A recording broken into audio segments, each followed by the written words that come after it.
All right, Matt. Hey, thanks for joining me on the podcast and being a little flexible with schedules as you're traveling with the junior team you help coach. So thank you. Yeah, no problem. Happy to be here. Yeah, it's fun to finally talk to you. I know we've gone back and forth a little bit on Instagram, and in fact, this morning I was commenting on one of your posts. Yeah. So yeah, I'm just gonna dive right into it and ask you the question I ask everybody right off the bat: is how did you get started with the game of hockey? Other than the obvious, you're a Yeah.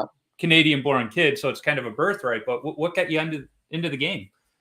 Yeah, I mean, my whole family played. My father, my uncles, my cousins, and then all my friends. I mean, we grew up. I'm from small town Saskatchewan, so it's just kind of what you did was play sports. Yep. I had a rink at the side of my house, so wintertime was always hockey season, and then they would take the ice out, and then it was right into baseball. So I think just all my friends were super athletic. It was kind of a community thing as well. It's what you did to stay busy. There wasn't much else going on, so it was just, I think, a natural thing like most Canadian kids. Yeah. Well, and you talk about once the ice is out, then it is baseball. And baseball is America's pastime. We know that. But I think people forget how big baseball actually is in Canada. It's not a niche sport up there by any means. Yeah, no, no, for sure. I mean, we played all summer. That's what we did. We didn't touch the hockey equipment from basically when the season ended, probably, I'm guessing sometime early spring, all the way through summer until probably mid late September. I would guess it was baseball season, and we did that pretty much our whole childhood. I think I played baseball every summer until I was probably like 14, maybe. Yeah. Um, and that was just standard across the province of Saskatchewan. I mean, a lot of those small towns, they couldn't afford to keep the ice in year Yeah. round. So the ice was out. You couldn't even think about getting on Well, into the rink at and all. that was probably good because we see it all the time. You talk to elite athletes and they talk about how, they were multi-sport athletes. They would put the skates away for the summer or in the fall to play football or something like that. And the importance of being a well-rounded athlete and not just a specialized athlete that we're seeing all the way down to like the mites now. Yep. Yeah. I mean, I think that was a huge advantage for myself. You learn different skill sets. You just become more athletic. Mm-hmm. Overall, you learn to problem solve. I do think that's a big issue with what we see with the youth kids now, is even just with injury stuff. Um, but yeah, for me, I think it was a massive benefit. And I think for a lot of the kids that I would have grown up with too, like once hockey season was around the corner, we were so excited to get back on the ice. Yeah. So it almost like just fueled your hunger a little bit more, and it kept it fresh. So there probably wasn't as much burnout because we just physically we weren't able to do it year round. Yeah. And it's funny because I've taken some of the USA hockey classes, and granted, it's been a while now, but 10, 15 years ago, they were advocating for just that. Kids are getting burnt out at such a young age because we have them playing year round. Now, if they're like me and they're telling mom and dad, I want to play around year round, that's a different story. But when we're making our kids play year round, or some of these associations where it's like you have no chance playing on the A team if you don't come to our summer program, it's ridiculous. Let these kids try the other sports, or God forbid, have a summer and spend time at the lake with grandma and grandpa, Yeah, or go on a family vacation. Let's not punish them for being kids. yeah, and I think a big issue is like I completely understand it. There, you could dive into a whole different subject just with obviously the rink business and all that, Yeah. the associations, how they operate. Um, I don't disagree with you. I think year-round hockey is definitely not what we want, especially if it's super organized. I think if it's you're going out with some friends and you're just like almost like ad-libbing, it's unorganized, they're going out and doing it on their own. I'm completely on board with that. But when everything is a coached setting, it's organized, it's almost like a mandatory thing where it's like, hey, you don't show up, you're not going to make the team. I don't think that is fun Yeah. because I think there's a lot of a lot of advantage is figuring things out on your own a little bit. I Yep. know for myself growing up, I wouldn't have had a ton of coaching, and myself and my friends, we were just been playing all the time. And that would have been like our private training, our private lessons, just playing on the street or doing it on someone's backyard rink or whatever it was. Um, so we could try things. There was no pressure. There was no one going to yell at us. It was just doing what we did, have fun, try new things, get creative. And I do think that helped us out in the long term. Well, yeah, that value of unstructured play. We hear some people talk about it. That's where they learn those skills. Patrick Kane, unstructured play. That's how he got good at stick handling. In that unstructured play where you don't have a coach saying you need to be here, you're looking for the open ice just instinctively. And now that carries over, and we see it with some of these kids where all they do is have structured coached hockey. Yep. And if that route that they're told they should be taking all the time is an open, it's almost like they skate right into another player because they don't know what to do. They're not seeing the ice the way a Wayne Gretzky did. Yep. Of don't go where the puck is, go where the puck is going. Yep. No, absolutely. I couldn't agree more. I couldn't agree more with that. So you're playing hockey in Saskatchewan because that's what Canadian kids do in the wintertime. What drew you to the blue paint? So originally I didn't have any interest in it, to be honest. One of our goalies, we only had one per team. The town I grew up in was 750 people. So we had one goalie. He left, I want to say it's maybe around Thanksgiving time, to go to a goalie school. So we didn't have anybody else to play, and we had games.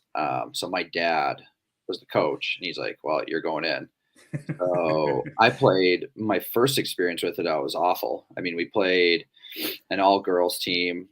This would have been maybe first, second year squirt, and we just got destroyed. I think we lost like maybe 11-1. So that was my first experience. I didn't play again that whole year until the following year. And then kind of similar situation happened. We tried, and I actually did really well, and I think we won the game. So then I ended up playing goal the next game, did really well again. And then I pretty much finished that year playing, just splitting half year, half playing goal, half playing as a forward or D. And then my second year Pee Wee, I switched to goal full time. As a goalie coach now, how important do you think it is for goalies at those younger ages to split their time between playing in net and skating out and learning the game? Yeah, I think it's huge, just from the skating piece, Mm-hmm. and the athleticism piece, right? Like you look at all the best goalies in the NHL, especially now, they're super athletic. They are structured, but they can move, they can think. They're not just robotic, right? Where it's like, be here, be here, be here. They just have a whole different element to them. I think it's huge. I think all kids should do it. I'm not saying don't be a goalie full time if you absolutely love it and that's the only position you want to play. We obviously want to encourage that as well. But I think then you have to go out and find other ways to add those skills to your game. So I think it's a great thing. I know it helped me big time. You just think the game a different way. You understand the other positions so that when you do become a goalie, you almost understand what other players are thinking or looking for in different situations. So I think it's a huge advantage long term. And I know there's other goalies in the NHL who have said the same thing. I think it was Braden Holtby who said his dad didn't let him play goal full time until he was older, and he thought it was a huge advantage. So just from the skating side of it, it's a huge advantage. Well, I know for me, because when I was a squirt, it was half and half, and just learning the game, from playing out and understanding the systems and why, I didn't maybe understand it at the time, but I was subconsciously learning it.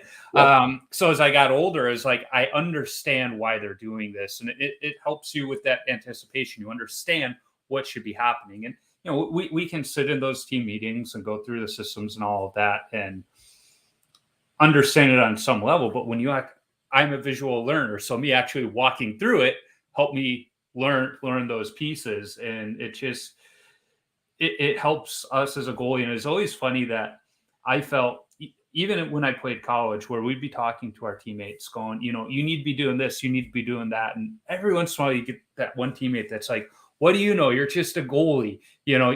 Yep. You don't listen to us when we tell you to keep your glove open or something like that. And it's like, no, because you know nothing about goaltending. But for us to, before we can understand our position, we have to understand all of yours first. And some guys just don't get that. Yep. Yeah. No, I think it's a great thing. I know for me, it definitely helped me out with my development long term. So you're playing hockey in Canada. You decide, eventually you're going to play goalie full time. What was it? Because you were kind of going half and half, and you got into the position. I could say begrudgingly. At what point were you like, you know what? No, I'm a goalie. This is where I belong. To be honest, I think it was more my dad. Like, I think he probably looked at me, and I was just like a tall, gangly kid, wasn't very strong, super skinny.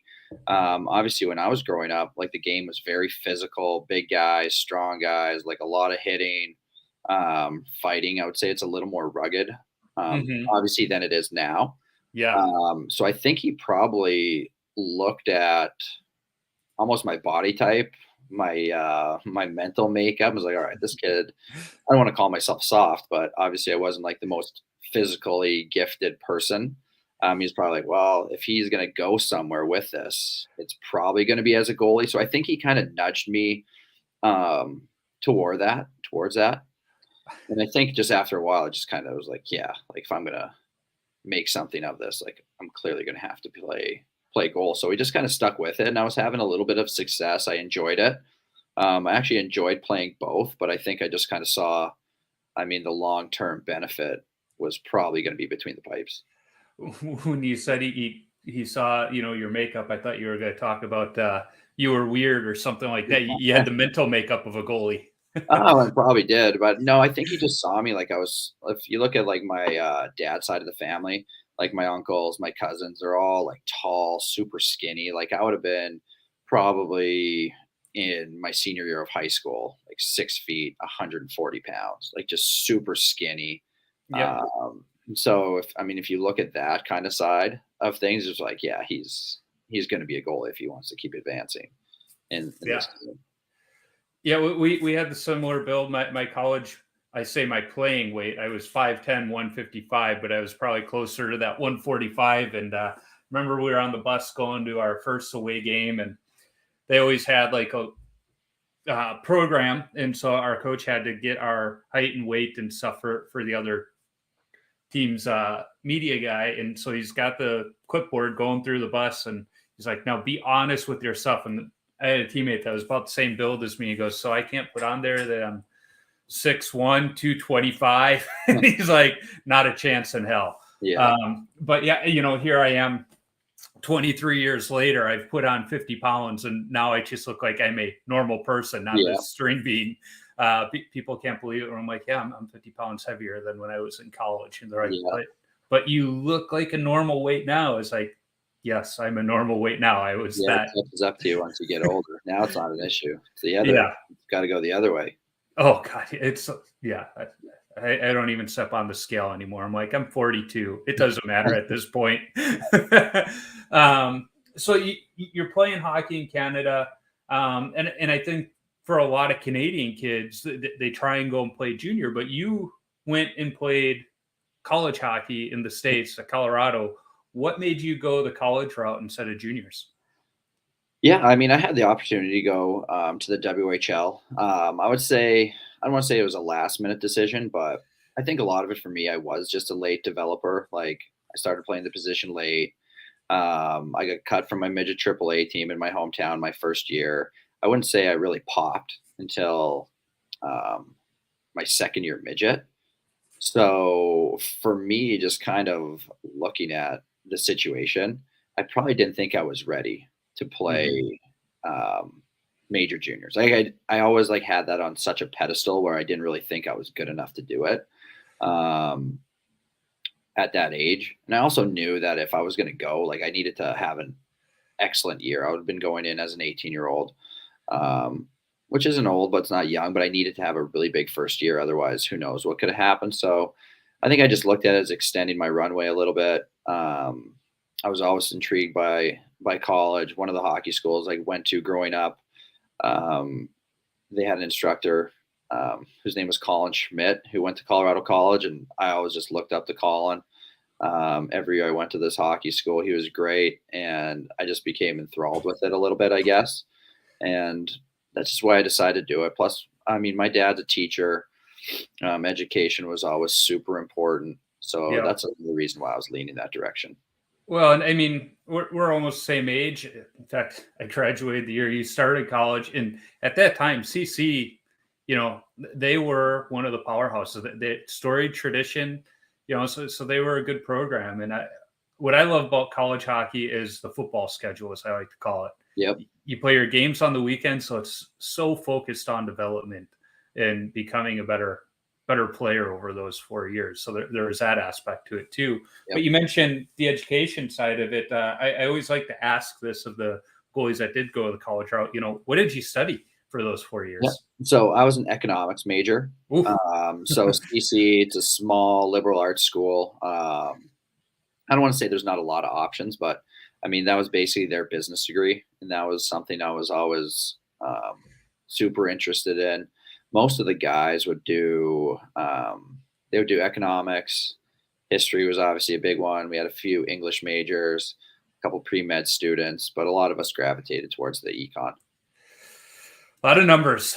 It's funny, like math is not my forte, but now my day job is an analyst. So all I do is look at numbers, but I'm like, I don't have, I shouldn't say I don't have to do the formulas. I do an awful lot of Excel formulas, but it's like, I don't need to know, true math. It's just, how do I run this Excel formula to do the math for me? Exactly. So you're spending your 4 years at CC, and then at the end of the time, you get the opportunity to turn pro. How did that opportunity come about? Yeah, I think I just had a fairly good college career overall, I would say. I was originally drafted by the Kings. Their management changed over, I want to say my junior year. So I became a free agent after my senior year because LA didn't want to sign me. And it would have been later in the summer. The Rangers contacted my agent, made me an offer. It was the only one I got, took it. And yeah, that kind of got the ball rolling with them. And I mean, you got to play for some teams that have great uniforms. As a goalie, I mean, let's not kid ourselves. It's always one of the things we think about is how am I going to look in net? Yeah, for sure. But you were able to, get some games in, and you do wind up making it to the NHL. You get to do something every hockey player hopes and play a game in the NHL. What was it like when you got that call to say, hey, we need you at the big club? I mean, it was great. Obviously, it's a dream come true. For everyone. I think I was just super, super excited overall, just to experience it. I mean, I had no expectations of playing. I knew I was going to go in and be backing up. Just happened to be one of those games where things weren't going our way, and Henrik got pulled. It was awesome. It's definitely something I'll never forget. You work your whole life when you're playing to kind of get to that level, whether it's for 15 years or 10 minutes, whatever it is, you get to step on that ice. It's definitely a feeling of satisfaction. But to be honest, the way my situation worked with Lundqvist getting pulled, it wasn't really like something you prepare yourself for. It's just kind of like, hey, you're going in, and it's in the middle of the period. So for me, there wasn't really much time to think. It was more just like, all right, here we go. And it was in, and you just kind of do your thing. And to be honest, it's probably the great way just to kind of get your feet wet with that. That's just because you don't have any time to really think about it. You're just going, and the adrenaline kicks in, and you just play. So, Henrik is considered one of the greats of that era. The little bit of time you had to be around him, what were you able to absorb from him and learn from him? Yeah, I mean, he's obviously one of the best guys to probably ever do it. He was probably the first guy I really ever personally stepped on the ice with, where I was like, oh, he's on a completely different planet than everyone else. I think it was just his work ethic, the way he was in practice. Like, he was super competitive. He wasn't letting anything in. And I think if you talk to any of the other goalies that would have been around him for a little bit, they'd say the same thing, just how uber competitive he was, how he just hated getting scored on, no matter what, if it was in practice or morning skate or whatever. He was just dialed in the whole time. So, yeah, You, he's special. There's you no doubt know, about it. you mentioned how he hated getting scored on, whether it be practice or whatnot. And we hear that of all the greats of the game, Hasek, Belfour, Waugh. They hated getting scored on in practice and even warmups. I mean, there's the legendary stories of Hasek where he wouldn't let a goal in warmups. And if he did, he'd get upset. That's kind of the difference, is that drive, not just during the game, but they're always competing. Yeah, no question. I think all the greats have it. I think that's like the most basic underlying thing about the position is you just absolutely have to despise getting scored on. Oh yeah, well, and not even that, just the competition, not wanting to Yeah. lose. I was talking to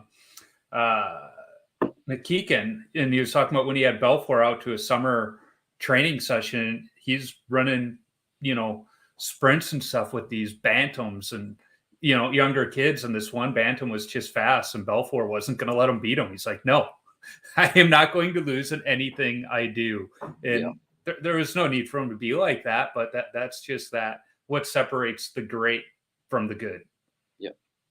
So you get that game in the NHL, and then you extend your career and play a couple of years overseas. And I think that's one thing more and more goalies are starting to realize, that we all want to play in the NHL. Yeah, we want to play pro hockey, but there's some really good pro hockey overseas that we're starting to open our eyes to. What was that experience like? Not just getting to extend the career, but you're now in a different culture, different languages, a completely different situation until you step on the ice. Yep. Yeah, I mean, I loved it. My last year in Hartford wasn't great, so I kind of had a feeling that my North American career would probably be over in some ways, just based on the season I had.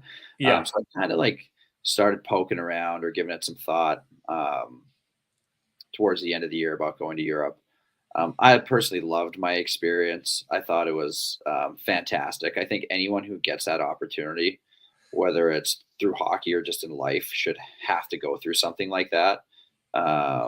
It just gives you a whole new perspective on things, right? It's very humbling, especially if you're in a place that doesn't speak much English. You're learning to communicate with people just on a daily basis. And I think it just changes you as a person.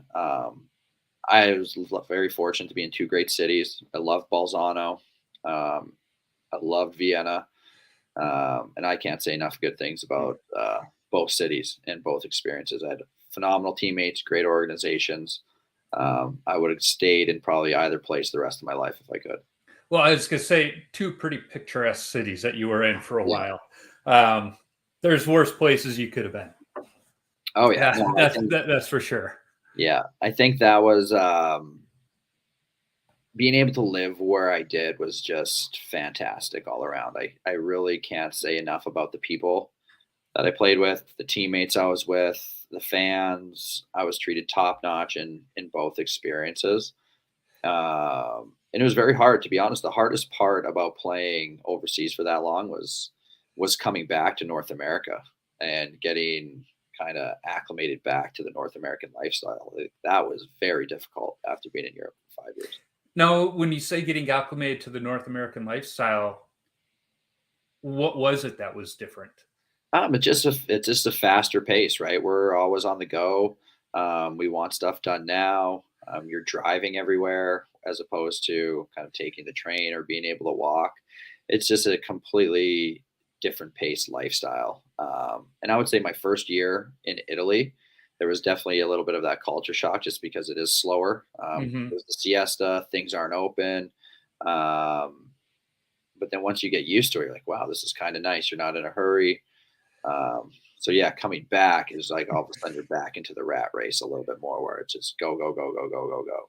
Yeah. Well, that's making a little more sense on why you wound up back in Colorado, because I haven't been in many places in the U.S., but Colorado has a little bit of that, slower pace. But, enjoy nature, enjoy what's around you. Yeah. So that makes a little bit of sense. So after your playing career ends, you do come back to Colorado, not Saskatchewan. Yep. To start coaching. What made you decide on Colorado over going home to Saskatchewan or someplace else? Yeah. So originally I was only planning on being in Colorado for probably the summer. I wasn't really planning on retiring. I was just one of my best friends. He was my captain at CC. He's from Colorado Springs, where CC is located. Mhm. And he's like, "Hey, Matt, just come back for the summer. We'll go fishing all the time. We'll hang out. We'll hit the gym. It'll just be a great summer." So it was just myself and my fiance at the time. So I was like, "Hey, we're just going to go back to Colorado for the summer. I'm going to rehab. We'll be back in Europe once that's over. It'll just be like a short-term thing." Yeah. So while I was rehabbing, the school, they needed a goalie coach. And I originally was just like, nah, I'm not interested. I'm going to play next year. But as kind of the rehab got going, I'll never forget it. I was just riding one of those combat bikes and I was going through the program. And I just remember like thinking in my head, like, what the hell am I doing? Literally got off the bike. I walked upstairs to the coach's office and I was like, it was Mike Havlin at the time. I was like, "Hey, I'm in. I'm ready." He's like, "All right, let's go." And then that's how I became the CC goalie coach. And we just kind of haven't looked back as far as coaching goes. Well, it's funny because there is that, as we get older, that point where we're like, why are we putting ourselves through this? There's a few nights in the beer leagues where I'm like, God, I'm getting too old for this. Yeah. What's going on? And then I'm like, I still love it. And Yeah. I mean, for me, I think it was a situation where I looked at it just from like long-term perspective more. I was 32, turning 33. I was just coming off hip surgery. I didn't have a contract. I just lived in Vienna, Austria for 3 years, which is an unbelievable city. yeah, And I talked about it with Lauren. I was like, "Hey, like, if I'm going to play, like, I'm not just going back to Europe to play and live somewhere I'm not excited about living. Like, I want this to be a good experience. And if that's not going to happen, like, I'd rather just start our second phase of life, which is going to happen in probably 2 to 3 years max anyway."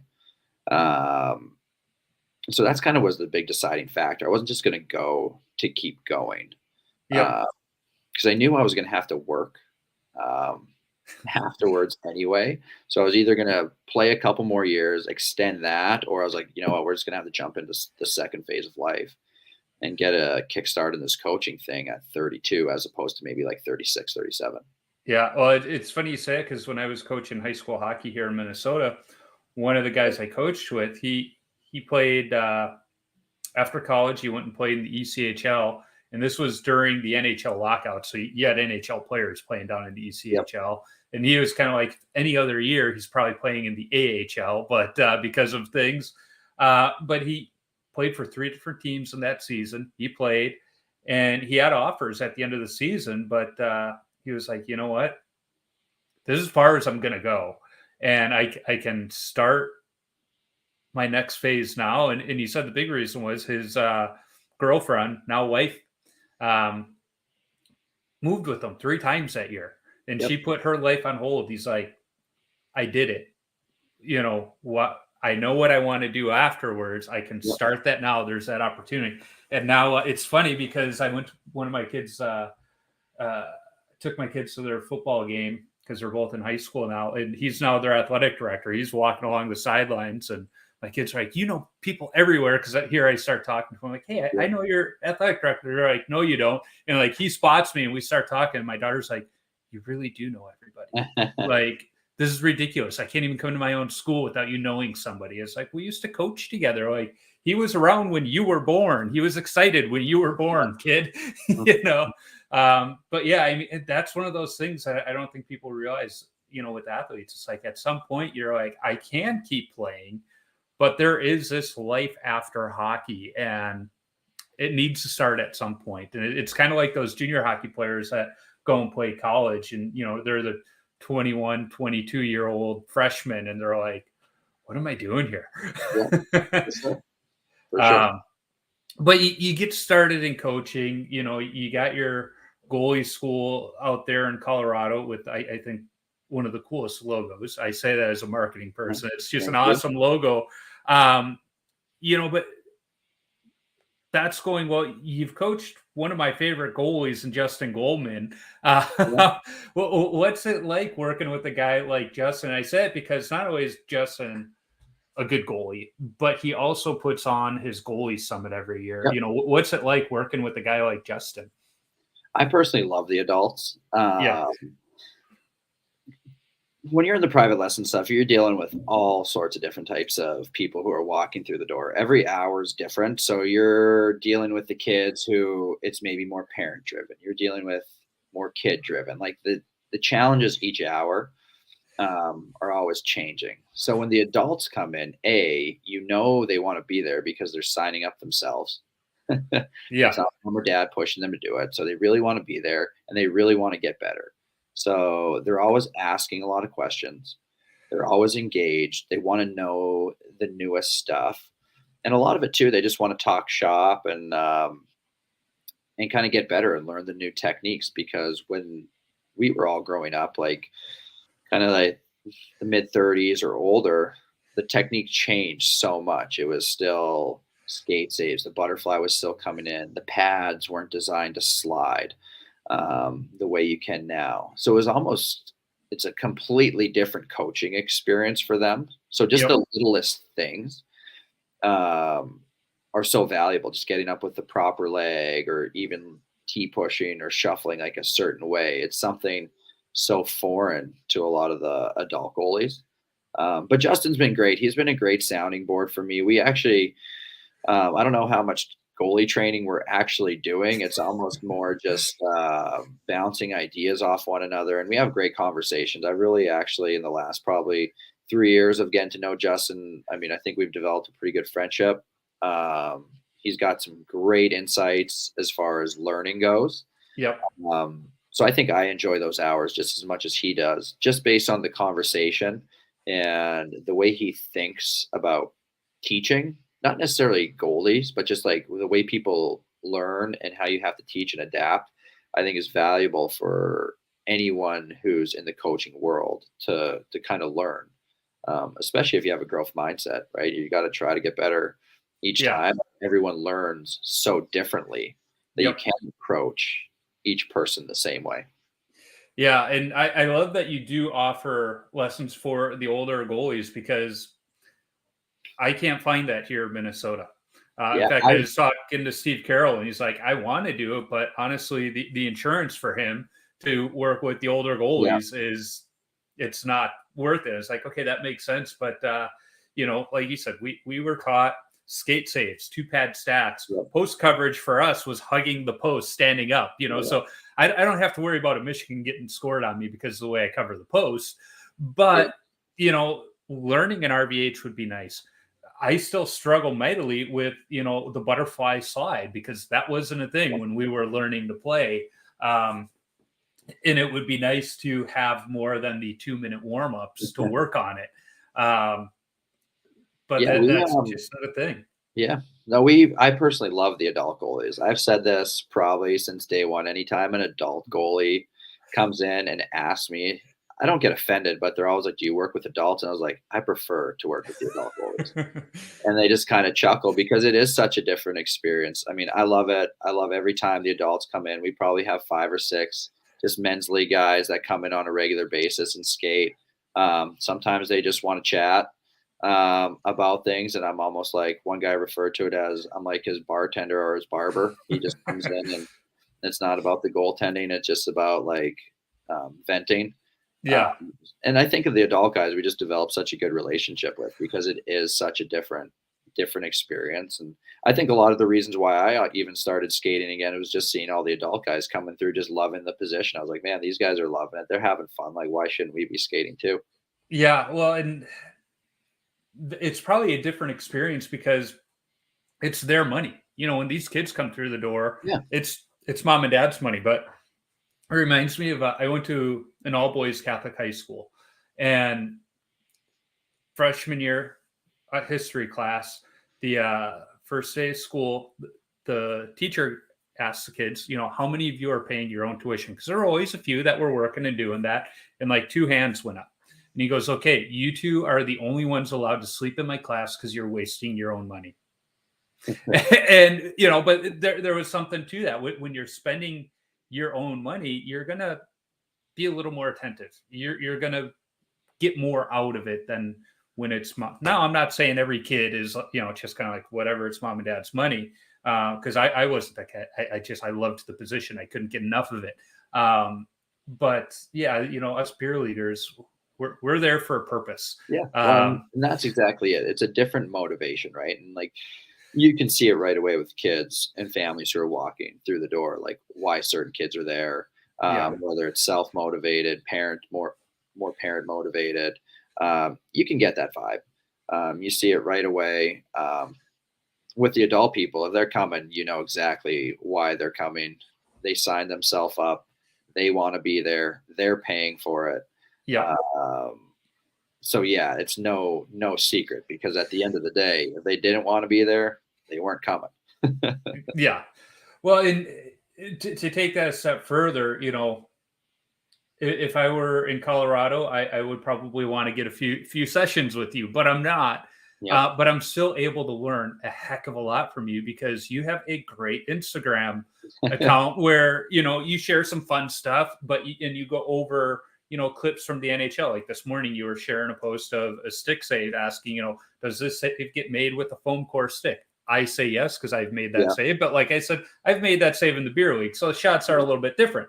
But you're also sharing tips, modifications on equipment, stuff like that, that us beer league goalies, we can think about it because, and like I said, we can try it in that 2 minute warm up we get Yep. each game because most of us aren't taking the shots in that warm up because they're either not missing the net or at our head. So we're working on something in the corner, and you know, you break it down in a way that we can understand it. The kids that are following you can understand it, and not a lot of the goalie coaches do that. Yeah, I think so. Obviously, my business partner is Curtis McElhaney. Curtis and I Yep. were goalie partners at CC. We're good friends, so we didn't really put much emphasis on social media until Curtis kind of joined the business. Would have been pretty much a year ago, Mm-hmm.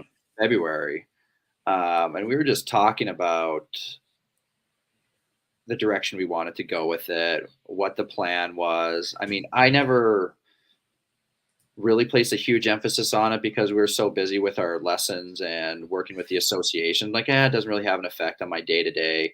I mean, I Yeah. get, I was like, I understood the value of it because my wife's a social media marketer, but it was just like, just another thing on my personal plate that Yeah. I just don't really want to deal with. And so Curtis and I started talking about it. And with us opening our new facility, pretty much in the next month or so, we're like, all right, if we're going down this road, we're gonna just something we have to do. So the big discussion was, well, if we're gonna do this, we need to have a different voice than all the other goalie coach accounts out there. We follow a Yeah. lot of them. Everyone else follows a lot of them. It's a lot of drill based. It's a lot of coaching based, which is Yep. great. I think there is value in that. I think it just depends on what voice you want to have. And I think for me and Curtis, when we talked about it, was like, hey, we're just going to make this authentic. You probably follow Curtis's account. He's Yep. probably a little more, I don't want to say introverted, but he was an English type major. So he's a really good writer. If you read those posts, I mean, they're just awesome. I think they Yeah. relate, they hit really well. And then you see the business account, it's obviously light, it's playful. We like to poke fun at goalies. We like to poke fun at ourselves. We like to talk about the gear. We wanted to make it more of like a lifestyle type Yep. thing, and just kind of make goaltending fun a little bit. I always felt like the social media side of goaltending was always so serious, Yes. where someone would post a drill and there'd be like 50 comments of everyone just ripping apart the drill, or this is dumb, or like, look at this guy's technique, all that stuff. And that, to be honest, is where the comment section coaches stuff came from, because I knew, as someone who is going to be 40 next year, I know I'm definitely not as good as I was when I would have been playing. So I was like, well, I was like, Mac, if I'm going to start skating and I'm going to open myself up to people ripping me, I'm calling everyone coach. So they Yeah. better be able to back it up. So, hey, if you're going to come at me, I'm completely cool with it. I think I have a great sense of humor. I can make fun of myself, but you better be prepared, because I'm going to call you coach and you're going to have to back this up. Yeah. So that's kind of where that came from. And then we've just been kind of been rolling with it. Like I said, we want it to be fun. We want it to be light. We want it to be a different voice in the goalie community. We don't want to take ourselves too serious. And I think at the end of the day, we want people to see that we just love the position. Well, and one of the ways you're having fun with it is the blue skates. Yeah. Clearly an old pair of like rentals from Yeah. an arena, but like the timing was perfect with the release of the Connect skates. Yeah. First of all, where the heck did you find those rusted old things?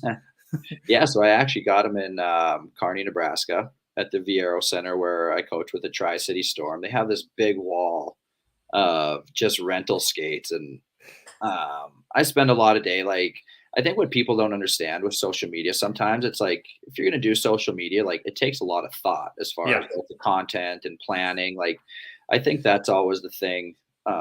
If I would have looked at the stuff I was posting before, I was posting just to post. Like, I wasn't giving any thought as far as like, hey, this is going to be our audience, or this is the message. It was just like, all right, I'm going to post something to post something. Where now it's like when I'm in my car driving, or just at home after my kids are in bed, I'm like thinking of maybe different things we can do, or different storylines, or whatever it is. So it is like a thought process behind everything we're doing. And I think that's why we're having a little success with it. But yeah, back to the skates, there's this big wall of rental skates. And I was walking out of the coach's office, and you have to walk past this wall each time.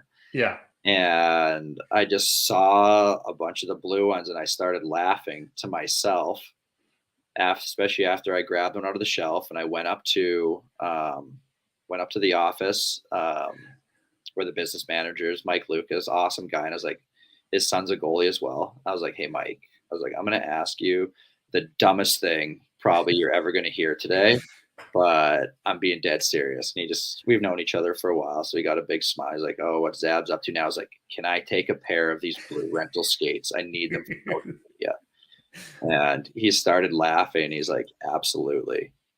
So after I posted the first video, he called me instantly, and I was like, dude, I'm literally dying upstairs in the Viero Center. Are you wearing these? And that's kind of like, it was a storyline that kept going a little bit. Yep. To be honest, I was hoping it would have died off by now, but it's one of those things where I started wearing them so regularly. Now, if I don't, people are like, hey, man, where are your blue skates? Like, let's go here. So it's kind of this dichotomy I'm stuck in, but we're having fun with it. Like I said, just keeping it light. It's a different take on things, and I think people are finding it refreshing. Well, and you were talking earlier about like thinking about the social media. Clearly, your wife as you said, works in social media, and whatever she's saying to you is sinking in, because you're starting to think like a social media planner. Well, and the skates fit right into it. Yeah, I think the biggest thing, like, if you actually like look at social media as more of a marketing thing, it kind of changes your perspective on it. Like, that's the one thing I look at with the other coaches on Instagram. Is there a coaching account? As far as they post drills, it's educational, or we don't want to be that. Like, I think we're having a good mix where if you actually really watch what we're doing on social media, like, all the skating drills and the drills we're showing are legit. So you're getting like the legit coaching stuff, but you're 80-20 rule. Yeah, but you're also getting the fun, light side of it, that it's like, oh, I actually like watching this, as opposed to another drill where you're just kind of scrolling through your phone. Yeah. And, let's not ignore the old school skates he started wearing every now and then too.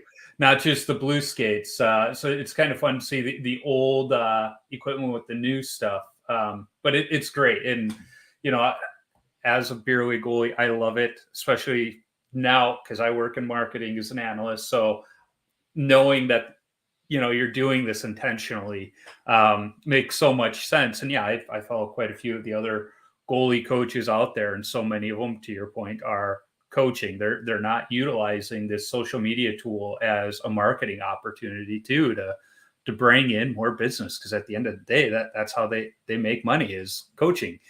So you got to always have people coming through the door. Yeah. And I think like I follow obviously a lot of the coaching accounts. Oh yeah. Know a lot of the guys. All the drills are really good. It just depends on what kind of voice you want to have. You know, for me, my personality, I mean, what you're seeing on Instagram, I think for anyone who knows me, that's exactly who I am. So I think it makes it even funnier as you get to know me, because like, oh God, like my wife definitely thinks I'm an idiot sometimes after she watches them. But I mean, I think that's the side of it that I personally want to show. Like when someone comes through the door, right? It's their first time kind of working in a private lesson with a coach. It can be intimidating. You don't know what to think. There's like a little bit of a nervous energy. You don't know if they're going to be like yelling at you, serious, or what is it? And then I think if you see what we're kind of doing, or what I'm kind of doing on social media, like you're probably going to come in and smile because there's an instant icebreaker already, right? Yeah. Like, no, it's going to be, hey, I'm going to get some good information, but like this guy's going to be a little lighthearted and going to mess around. Like, and I think that's why we've actually had a lot more adults coming through probably since we started, because it's a very non-threatening environment to come in and train and learn. I appreciate that you said your wife sometimes thinks that you're a moron, because my wife does too. There was one video I put out, I think it was like 2-3 years ago, where one of the neighbor kids, he's a squirt goalie now. He's also, so I reached out to his mom and was like, does Oren want to have some fun with me? And she's like, what are you thinking? And I said, I want him to come over with this equipment, put it on, and we're going to go tobogganing in the backyard and video it. And she's like, absolutely. Didn't tell my wife about this. So then I post the video of me and Oren tobogganing in our backyard in full goalie equipment. And she's like, can you at least let me know when you're going to do this stuff so that I can let the neighbors know that, like, you're okay. We don't need to take you to some kind of mental institution. It's like, okay. And then on my 40th birthday, so just over 2 years ago, I had my birthday off. We had the backyard rink, and I had showed my kids the video of Steve Carell being the, practicing as a goalie by himself. And they're like, Dad, this is awesome. We need to recreate it. So they actually had the day off of school, and I took the day off of work because it was my birthday, my 40th birthday. And we recreated that whole video clip by clip. And my wife saw us out there. She's like, what are they doing now? Especially when we brought the dog out to like pull the puck and put it together. And she's like, you guys are morons, but that was pretty good. She's like, it's you doing you, whatever. And I think when they call us morons or idiots about it, it's a term of endearment. Like, I mean, with what's Oren, wrong with you? with Oren, like I run pretty much a lot of ideas by her. I'm like, hey, like, this is what I'm thinking. What do you think? And she'll shake her head, but she'll laugh because she knows it's me. Yeah. That's the thing, which I think makes it work, is just the authenticity behind it. Like, that's exactly who I am on there. All the stories that I talk about are 100% they happen. So I think sometimes, like, for the people who know me and know the stories, like, they start laughing because they're probably like, I can't believe he's talking about this. Yeah. And then probably the other people who wouldn't know me personally are probably left thinking like, is that real? So it's fun. I mean, for me, it's been something that I've just dove into probably for the last year, as far as like, hey, if I'm going to do this, like, I'm going to really put some thought behind it. I really want this to be good. I don't want this to be just like another page or another account that people are scrolling by. Like, if we're going to do this, we're going to do this the right way. So we've definitely done a lot of research, definitely been studying a lot of the other successful accounts as far as like what works, what doesn't. Yeah. Obviously, having Lauren there to help me out as far as bouncing off ideas or questions has been a great resource for myself. And then I think just having fun with it and not being scared to put yourself out there. Yeah. Well, and it's funny too, because there are times where I remind my wife, like, you knew I was a goalie when you married me. But to your point too, is like, yeah, we need to um, look at what other people are doing. And part of what I like to do is, have intention Yep. for one, and not just put stuff out there to put it out there. And I don't want to mimic what other people are doing just so that I'm posting regularly. Sometimes like this weekend, I'm going to probably put a lot of stuff out there because this afternoon, me and my son are flying out to North Carolina and be up with my dad and go to the stadium series. Yep. So I'm going to have a lot to put out there. But sometimes it's just, my podcast every week. There's nothing in between. It's like I'm not just going to post stuff to post stuff. There's going to be intention. Yeah, I think that is the biggest thing with the social media stuff is you have to have a plan for it. Yeah. Especially if you want to have success. I know there's a lot of people that have reached out ever since like we've started posting and been like, hey man, like you guys are obviously getting some traction. Like I'd love to pick your brain about this. I don't think people realize sometimes how much work and thought goes into that. Like, we have a schedule that I'm filming on just to make sure we can fill enough content for the week. I mean, there's definitely ideas I'm always jotting down in a calendar as far as like, okay, like here's what I'm thinking. All right, this could be really good. Maybe this idea sucks. I'll bounce that off Lauren. I'll talk to Mac about it. He'll usually laugh and like, you're an idiot as well. Yep. But I think it's definitely a lot of thought that does go behind it. And especially if you want to have success or grow a following with it, you need to take it serious. Otherwise, you're just going to be kind of posting and getting lost in the shuffle. Right. And my feeling too is if you're not putting thought into it, why are you doing it? There's that too. So we've been talking a while. I want to be mindful of time. Yeah. I end every episode with a list of 10 questions. They're the same 10 I've asked every single guest. Okay. So the first one is, what's the craziest coaching moment from your playing days where a coach just lost it or did something where everybody's like, what is going on? There's been a bunch, but I mean, I loved my junior coach. I mean, he, when I was playing in the BCHL, I got traded my second year to the Vernon Vipers. And we had this coach, Mike Vandekamp, who probably saved my career in a lot of ways just because he gave me an opportunity. But I remember I'd probably been there for like 2 or 3 games and we were doing well. And this one game, I think we were down 2-0 after the first period. And it was pretty quiet in the room and he's a fiery guy. And he just walked in and I remember he just looked at me, threw his pen at me and was like, are you comfortable here? I was like, no. He's like, when you get your head out of your ass, otherwise you're going to be gone. I was like, oh boy.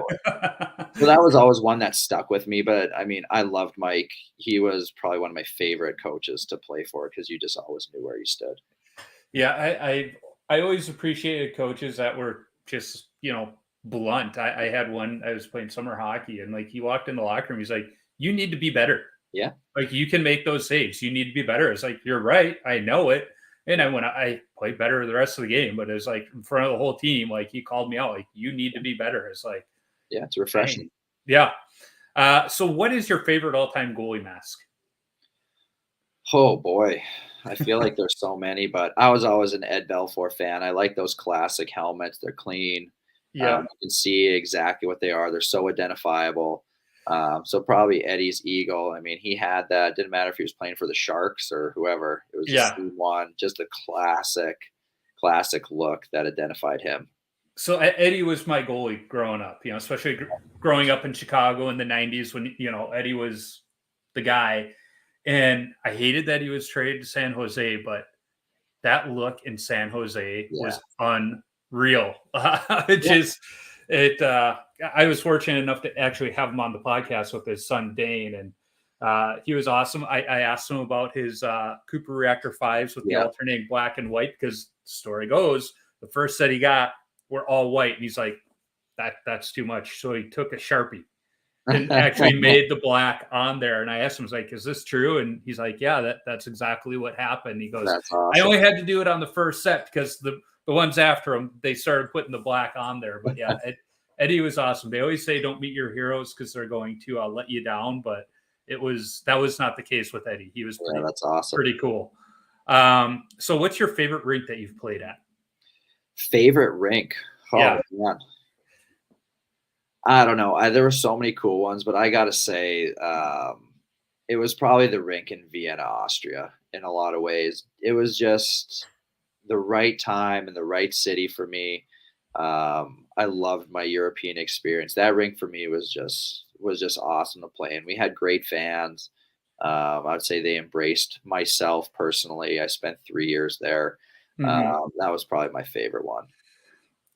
Well, and I'm just looking through Google right now for rinks, and what I see, yeah, I can see why. So this is always an interesting one to ask. What's your favorite goalie stick that you ever used? Favorite goalie stick? Ooh. It was probably one of my Heat and Helite fives. I think they might have been. That would have been like the first stick that I really would have switched to. Okay. When I was playing goalie full time. I want to say it was. I always used the Martin Brodeur curve. Yeah. So that's probably that. Just a foam core Heat and Helite, just a classic brand. So again, because we're kind of in that same age range, you had the kids either using the Heat and Helite, the Brodeur. You Yep. had the Coho kids using the Wah. Yep. Then you had the Sherwood kids that just liked the Sherwood, and then you had Yep. us Cooper Reactor Belfour guys. Yep. Those are like the four sticks of that era. And Yeah, I did like those Cooper Reactor ones. Those were nice, but I yeah, always gravitated to that foam core heat. that reactor was my favorite because the paddle didn't have that football shape that Yep. but it was more flat, and I loved it. I felt I had so much more control of that paddle because it was flat on both sides. And God, I love those sticks, and I wish I could still buy them. So what is your favorite youth hockey memory? Whew, man, that seems like so long ago. Yeah. Probably favorite youth hockey would have been, I would say, our Pee Wee team winning the Southern Saskatchewan League Championship. That was probably, I think that was the only championship we would have won, or I personally would have won until I got the pro. But some of those guys, like growing up with them, and especially in a small town, you play with the same kids Yeah. over and over. So it's not just you're playing with your teammates, you're playing with some of your really good friends Yeah. that are still friends to this day. So I'd probably say that's my favorite youth hockey. Pretty good one. So what is the best chirp you've heard on the ice, off the ice, directed at you, not directed at you, Ooh, or from you? best chirp, man. That's a tough question. I've been out of it so long. Best chirp. I don't know. When I was in juniors, a big chirp was guys were telling other players like, "Your mom wears army boots," and for whatever reason, that was funny. I didn't really get it, but that's the only one that can come off the top of my head. So I'm not really sure how that falls in or makes sense, but that seemed to be kicking around the BCHL. We are showing our age because that was, and I never got that one either. It's like, Yeah, but we knew it was an insult. It was yeah. like, I think it was just like so out there that it didn't make sense, that it almost left you dumbfounded as like what it actually meant. yeah. So it was kind of like just shut the other guys up right away because it just was so outlandish. My only thought was she's so ugly that, like she's wearing, I don't know. Yeah. I don't know why, but me and my cousins, we really liked the movie Short Circuit. Okay. So we would always pick on each other and be like, "Your mama's a snowblower."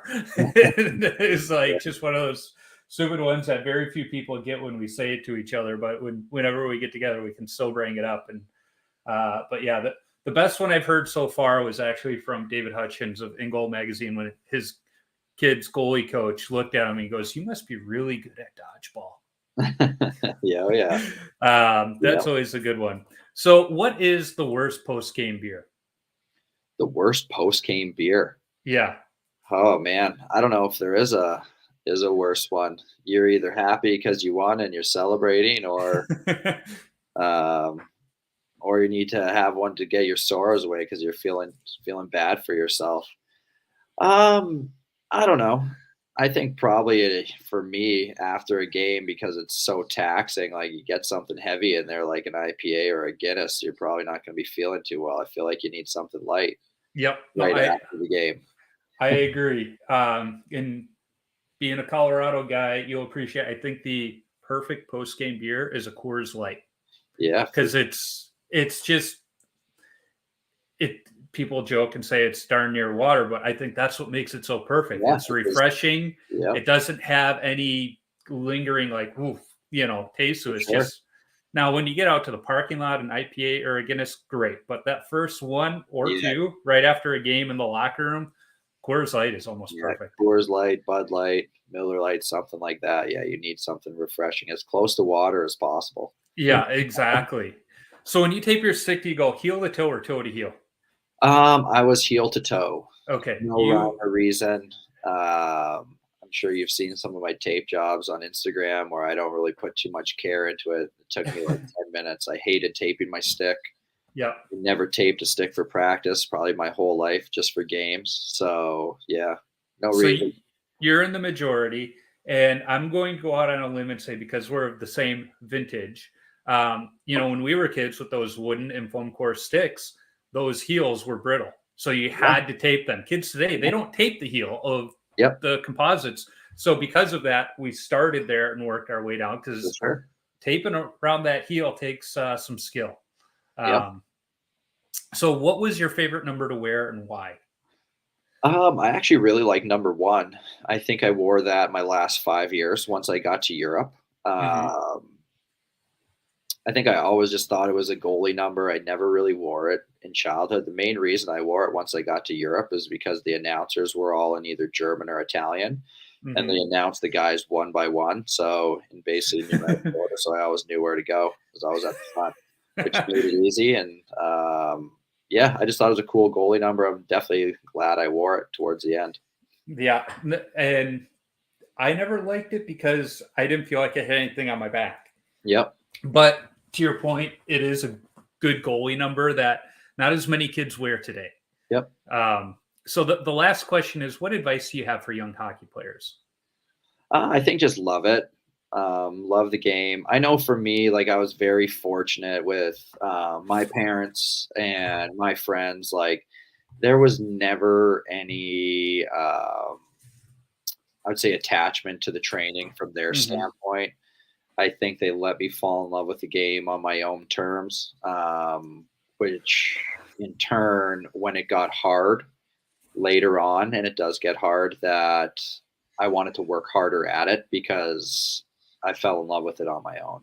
So I Yeah, think that's the biggest thing, especially as you're climbing the ladder.